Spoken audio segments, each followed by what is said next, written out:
фотоальбом чыкмак үчүн бит музейimiz çok yıllardır çalıştı. Aslında böyle malumatlar, материаллар, фотография, документлер çok yıllardan beri endi toplanaydı. Ama bit bu 100 yılına kelgende daha başka birkaç vesikalar mesela ya da yılları değişti ya da insanların daha kimler var edi bu fotolarda onlarını öğrenmege bit istedik ve buna bizim muzeylerimiz bayağı kol tuttu. Maşallah Ahmetхан Sultan hakkında hem Moskva muzeylerinde hem Kırım muzeylerinde birkaç muzeyde böyle malumatlar var.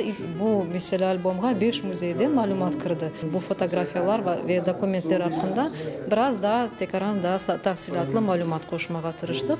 Çünkü biz umut ettiğimiz bu albom bizim yaş nesilimizge, bizim alimlerimizge Ahmetхан Sultan'ın icadını aslında böyle hayatını ve onun cenkte iştirakı hakkında da çok araştırmalar, ilmi araştırmalar yapkanda bu materyaller onlara yardım eder.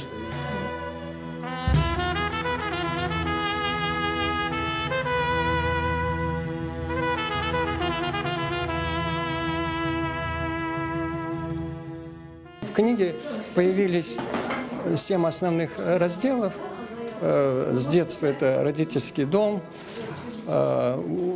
учеба летному делу, это Симферопольский аэроклуб и Кача. Затем начинается военный его, боевой путь, эту часть, послевоенная. И затем он проявил себя как испытатель, летчик-испытатель. Он в нашу авиацию, это человек, который испытал новые летательные аппараты, можно сказать. И он даже и не только самолеты, и вертолеты испытывал.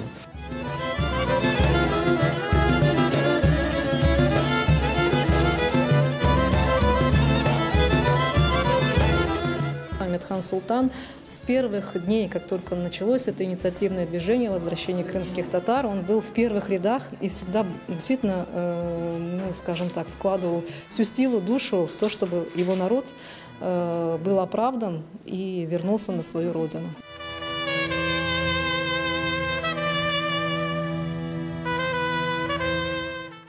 После боя, который длился более 25 минут, Ahmetхан спустился весь мокрый, раскрыл свой реглан, лег.